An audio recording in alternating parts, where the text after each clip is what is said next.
Karaniwan lang dapat ang hapon ni Popper, isang 8 taong gulang na Shih Tzu at ng kanyang 74 anyos na tagapag-alaga na si Aling Mildred Gamayo. Isang simpleng lakad sa loob ng Kawilihan Village, Barangay Bagong Ilog, hanggang sa isang iglap, naging trahedya ang lahat. July 29, alas 4 ng hapon, sa kuha ng CCTV, makikita ang pagbukas ng gate ng isang bahay, kasunod ng paglabas ng isang lalaki. Biglang humabol ang isang German Shepherd na si Logan. Walang tali, walang bantay. Mabilis nitong sinunggaban si Popper habang nahatak at nasugatan sa tuhod si Aling Mildred na desperadong iniligtas ang alaga.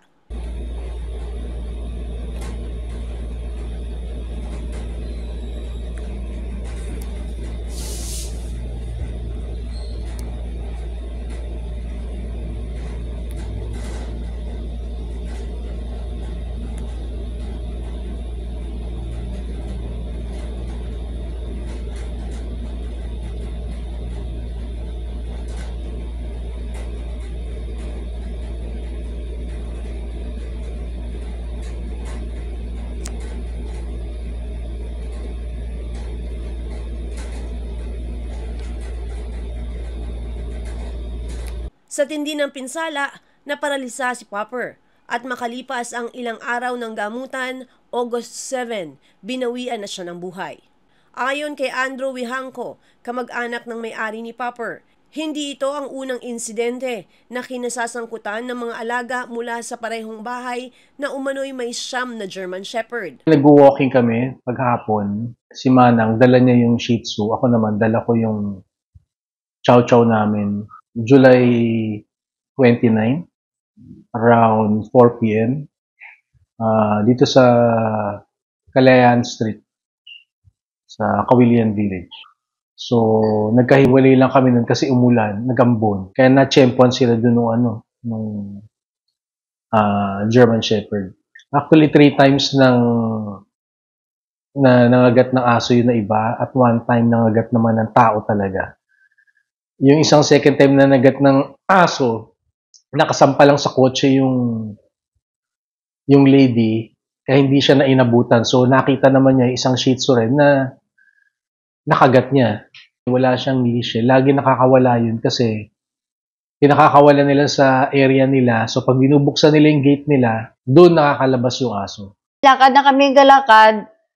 Ngayon, nandiyan na kami sa kanto. Pagdating namin sa kanto, di naghinto kami. Paghinto namin, kahit sa kanto lang yan si Popper dumadaan sa mga tabi-tabi siya kasi marami din aso. Yung sabi anak daw yun ng driver nila, lumabas pala.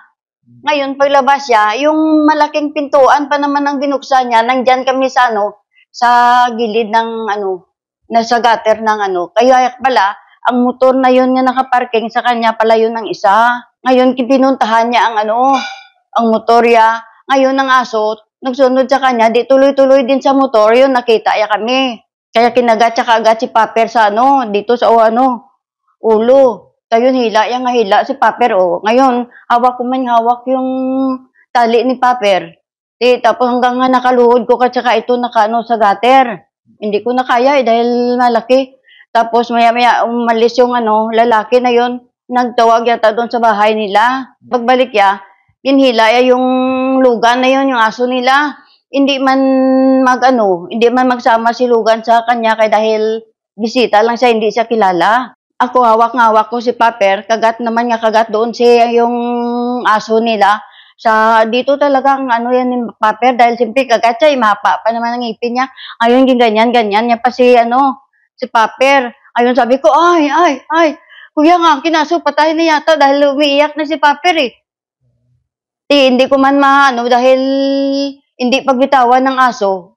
Ayaw ko rin bitawan si Popper. Ganyan niya, hanggang na lang dumating yung kasangbahay nila. Sa kalya dito si Lugan at saka din hila ang yun, nabitawan si Popper. Pagkatapos nung nag-atake, so nabasag yung pelvic bone niya, napunit yung abdomen, tapos pati yung leg niya lacerated. Tapos dinala sa sa vet na ginamit naman yung driver nila. Tapos dinala sa vet, inoperahan, nilagay ng bakal yung mga ano niya, yung pelvic niya. Nagkaroon ng infection, so kailangan buksan uli yung bakal. Pero unfortunately, nung umoperahan na uli, nagkaroon siya ng cardiac arrest, so namatay na yung dog kanina. Ay, malambing talaga si Paper. Minsan sirhan, laki lang ano, hindi ko manalak ang pinto ko. Nasirhan ko lang. Tapos ganyan-ganyan lang yan siya sa pintuan ko, buksan ko siya agad. Mahiga lang naman yan sa tabi ko. Kung minsan ang mga pagkain ng mga dog food, amoy-amoyin niya lang yan. Tapos kung hindi yan nagustuhan, babayaan niya lang. Hintayin niya ko kung anong makain ko sa umaga. Hati kami yan. Ginabigyan ko siya doon sa lalagyan niya, tapos ako kakain man dito. Kapag maubos siya naman, balik naman siya ulit sa akin. Parang tao talaga. Bagamat nagbigay ng tulong pinansyal ang may-ari kay Logan para sa gamutan ni Popper, nagpasa pa rin ng petisyon ng pamilya upang maalis ang mga aso sa subdivision. Suportado ito ng ilang residente na umaasang kikilos ang village officials at mga kinauukulan. Ang re-request namin sa kanya is tanggalin yung aso dito. Pero so far, ang sinasabi niya lang lagi na hindi raw niya tatanggalin yung aso. It's the third time already, so dati wala rin naman talaga siyang ginawa. Yung sa amin, syempre emotional, no? May una-una, dog family kami. So we treat our dogs as part of the family. Our main concern talaga is for the safety of the community. So that's the most important thing.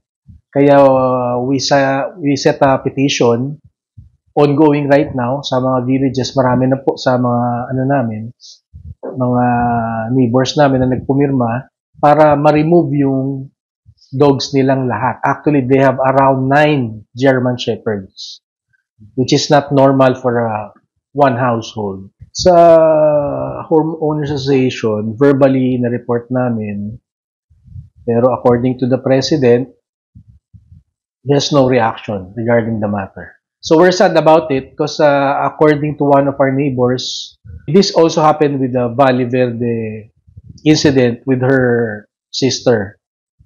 It happened in the afternoon. The next day, the dog was gone already because the board, Homeowners Association, moved swiftly to solve the situation for the safety of the neighbors. Pero dito kasi walang ganun. So we need to send a message to the City Hall para ma-actionan ito. I would like to request her to remove the dog from the village since they cannot be a responsible dog owner. We cannot also accept that if she promises that she will be cautious because it happened already 3 times already. So we're way past that. So the only solution is for the dog to be taken out of the village. Sinubukan ng iNews Pasig na kunan ng pahayag ang may-ari ng aso, ngunit walang lumabas upang magsalita nang magtungo ang team sa kanyang bahay. Sa labas ng bahay makikita pa ring maraming aso sa loob ng compound. Pati ang Homeowners Association ay hindi rin nagbigay ng tugon sa aming pagbisita.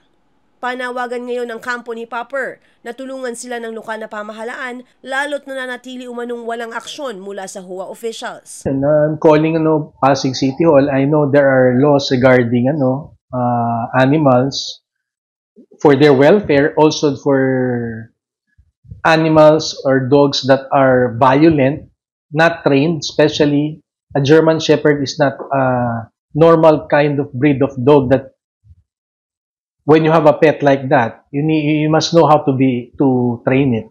So my request is you do something about it, yung City Hall so that since our board would not do anything about it, matanggal yung aso dito sa And they have 9. So I don't think that's normal. Maybe it's their breeding ground also. And I did some research that you also need some clearances with City Hall when doing that. So, I just hope na matanggal talaga yung aso dito.